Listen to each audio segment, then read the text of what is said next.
Hello everyone, this is the second lecture of the hypergeometric distribution. In the earlier lecture we solved the illustration 1 and 2. Now let's move ahead, let's learn the illustration number 3. What is the illustration number 3? There are 50 screws in a lot and 2% of them are defective.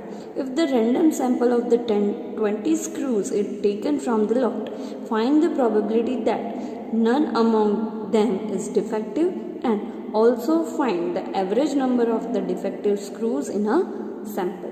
What is given? 50 screw.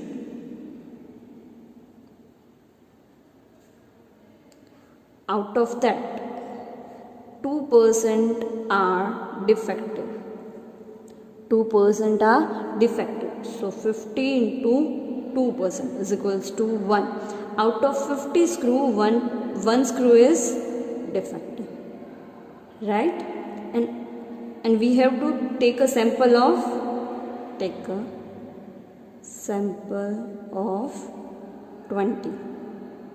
right? So we have to find out the probability that none among them is defective. So P0 we have to find out none of them are defective, એટલે એક પણ defective ન હોય, એટલે કે P0 find કરવાનો છે. બરાબર છે? P0 is equals to total કેટલા છે? 50 સ્ક્રૂ. એમાંથી આપણને કેટલા સિલેક્ટ કરવાના છે? 20. એમાંથી ડિફેક્ટિવ કેટલા હોવા જોઈએ? તો કે એક પણ નહીં. બરાબર છે? આપણી પાસે ટોટલ કેટલા સ્ક્રૂઝ છે? 50. એમાંથી એક કેટલો છે? ડિફેક્ટિવ. તો નોન ડિફેક્ટિવ કેટલા છે? 49. આપણી પાસે ટોટલ 50 સ્ક્રૂઝ છે, એનામાંથી એક ડિફેક્ટિવ છે, એટલે ટોટલ નોન ડિફેક્ટિવ કેટલા આવ્યા? 49. હવે આપણે જે 20 સિલેક્ટ કરવાના છે એનામાંથી એક પણ ડિફેક્ટિવ ન હોય, દેટ મીન્સ નોન ડિફેક્ટિવ. બરાબર છે? નોન ડિફેક્ટિવ કેટલા છે? 49. તો out of 49 we have to select 20 and one defective, એમાંથી એક પણ ન હોય. બરાબર છે? Upon 50C2. ટોટલ કેટલા છે? 50. 20 આવશે. Out of 50 we have to take a sample of 20. Right? શું કહે છે કે 50 સ્ક્રૂઝમાંથી 20 સ્ક્રૂ ચૂઝ કરવાના છે, એનામાંથી નોન ડિફેક્ટિવ 20 નોન ડિફેક્ટિવ હોય, ડિફેક્ટિવ એક પણ હોય નહીં. તો એકમાંથી 0 એટલે કે નોન ડિફેક્ટિવ, બધા નોન ડિફેક્ટિવ હોય, એટલે 49C20 into 1C0 upon 50C20. Let's solve it. 49 factorial upon 20 factorial into 29 factorial. 1C0 ની વેલ્યુ આવે 1, એટલે એ મેન્શન કરવાની જરૂર નથી. બરાબર છે? હવે આ સોલ્વ આવશે ડિનોમિનેટરમાં. ડિનોમિનેટર્સ ક્યાં આવે?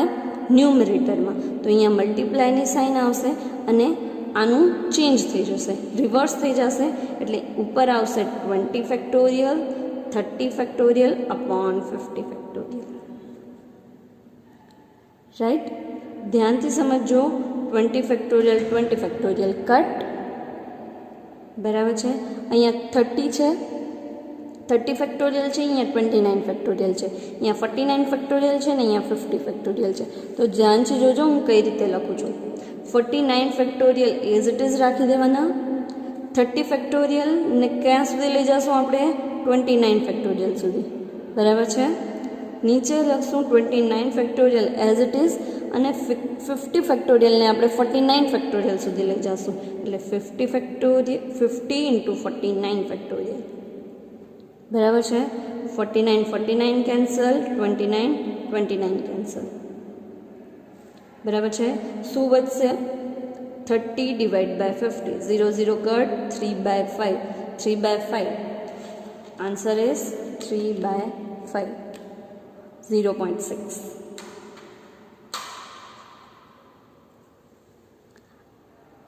આ કેલ્ક્યુલેશન મેં કેવી રીતે કરું?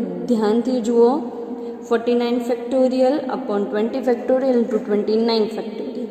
ડિનોમિનેટર અને ડિનોમિનેટર ન્યુમરેટરમાં જાય એટલે એ રિવર્સ થઈ જાય, એટલે 20 factorial upon 30 factorial upon 50 factorial.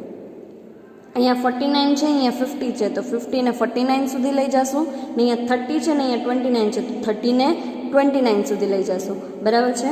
અને 29 29 અને 49 49 કટ થઈ જશે, એટલે only we get 30/50. Answer is 0.6. Right?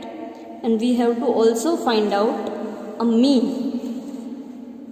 Also find the average number of the defective screw in the sample.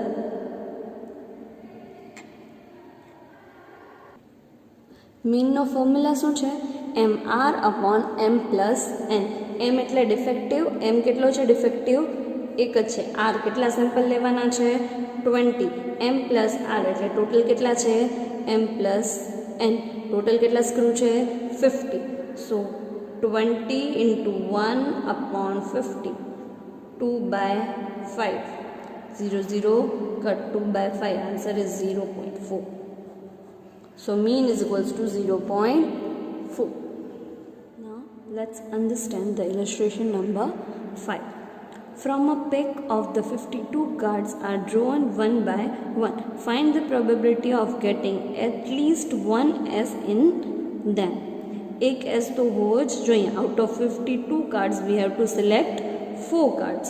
તો at least one એટલે એક કરતાં વધારે, એટલે P1, P2, P3 and P4. આપણે આગળ જ ક્વેશ્ચનમાં જોયું હતું કે આને કઈ રીતે સોલ્વ થાય. Illustration number 5. We have to find out P1 plus P2 plus P3 plus P4. એટલે રિમેનિંગ પાર્ટ, ટોટલ પાર્ટ જોઈએ છે. આનું શોર્ટેસ્ટ ફોર્મ કરીએ તો 1 minus P0 કરીએ, બરાબર છે. તો આ ઓટોમેટિકલી પાર્ટ મળી જશે. સપોઝ કરો કે P0 થી P4, P0 plus P1 plus P2 plus P3 and plus P4. આ ચારોની આ બધાની પ્રોબેબિલિટી શું થાય? 1, બરાબર છે. હવે આપણે કેટલો પાર્ટ જોઈએ છે? આ પાર્ટ જોઈએ છે, બરાબર છે. P1, P2, P3 ને P4 તો ફાઇન્ડ કરવાનું છે. તો 1 માંથી P0 માઇનસ કરી નાખીએ તો રિમેનિંગ પાર્ટ મળી જાય, બરાબર છે. તો સેમ મેથડ આપણે અપ્લાય કરશું. 1 minus P0 એટલે આપણે પહેલાં P0 ફાઇન્ડ કરવું પડશે. P0 ઇઝ ઇક્વલ્સ ટુ શું કહે છે? 52 કાર્ડ્સ છે, એનામાંથી આપણને 4 સિલેક્ટ કરવાના છે. એનામાંથી એટલીસ્ટ 1S હોવો જોઈએ. અહીંયા એનું રિવર્સ થશે P0 એટલે એક પણ હોવો જોઈએ નહીં. તો 4C0, 4માંથી એક S ન હોય, બધા એટલે કે ટોટલ 52 છે, એનામાંથી 4 કટ થઈ જાય એટલે બાકીના કેટલા વધે? 48C4 upon 52C4. When we solve this equation like this, 4C0 is equals to 1. So 48 factorial upon 4 factorial upon 44 factorial into 4 factorial into 52 minus 4. 48 factorial upon 52 factorial. So 4 factorial is cut. 48 factorial as it is into 48 into 47 into 46 into 45 into 44 factorial upon 44 factorial. 52 into 51 into 50 into 49 into 48 factorial. 48 factorial cut. 44 factorial into 44 factorial cut. When we solve the equation with the help of the calculation, we got the answer 0.72. What is the answer? 0.72. We have to find out 1 minus 0, P0.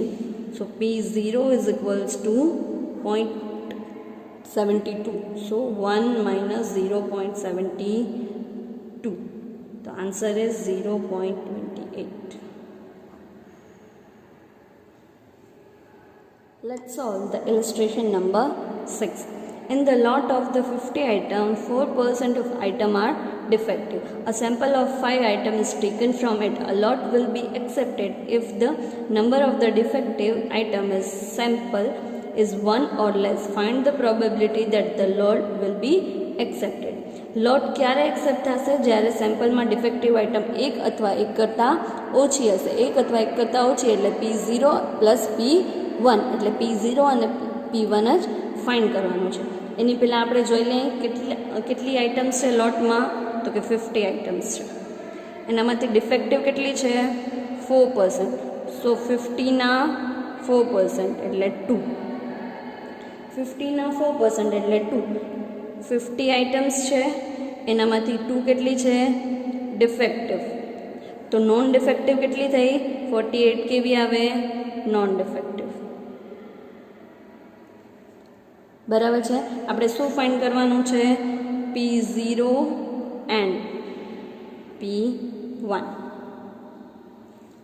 So P0 plus P1 we have to find out. બરાબર છે. પહેલાં P0 find કરીએ.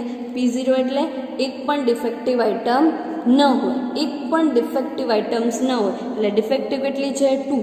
2માંથી એક પણ ન હોય. બરાબર છે. તો બધે કેવી હશે? Non defective. નોન ડિફેક્ટિવ કેવી છે? 48 અપોન ટોટલ કેટલી છે? 50. We have to select 5. Right. Let's solve it. 2C0 ની વેલ્યુ શું હોય? 1. એટલે એ આપણે નહીં લખીએ. 48 factorial 5 factorial into 43 factorial into 5 factorial 45 factorial upon 50 factorial. 45ને આપણે 43 સુધી લઈ જઈશું અને 50ને 48 સુધી લઈ જઈશું. તો 48 ફેક્ટોરિયલ એમના એમ ઇન્ટુ 5 ફેક્ટોરિયલ 5 ફેક્ટોરિયલ તો કટ થઈ જશે. 45 ઇન્ટુ 44 ઇન્ટુ 43 ફેક્ટોરિયલ અપોન 43 ફેક્ટોરિયલના એમ 50 ક્યાં સુધી લઈ જઈશું? 48 સુધી. સો 50 into 49 into 48 factorial. 48 cut 43 cut. શું મળ્યું આપણને? 45 ઇન્ટુ 44 અપોન 50 ઇન્ટુ 49. જોઈએ કેલ્ક્યુલેશનની મદદથી કે શું આન્સર આવે છે. આન્સર આવે છે 0.808. P0 is equals to 0.808. બરાબર છે. સિમિલરલી P1 ફાઇન્ડ કરવાનું છે. P1 નો મતલબ શું થાય? કે એક ડિફેક્ટિવ હશે તો ચાલશે. ટોટલ કેટલા ડિફેક્ટિવ છે? 2. માંથી એક ડિફેક્ટિવ હશે તો ચાલશે. આપણે ટોટલ 5 સિલેક્ટ કરવાના હતા, એમાંથી એક ડિફેક્ટિવ હશે તો બાકીના 4 કેવા હશે? Non defective. So 48C4 upon 50C4. બરાબર છે. 2 factorial into 48 factorial upon 4 factorial upon 44 factorial into 50 factorial upon અહીંયા 5 આવશે. 5 factorial into 45 factorial. Right. Let's solve with the help of the calculation. What is the answer? We get the answer 0.183. So P1 is equals to 0.183. We have to find out P0 plus P1. P0 is equals to 0.808 plus 0.183. Answer is 0.9916. Done. We have covered all the illustration in hypergeometric distribution. You have to practice the exercise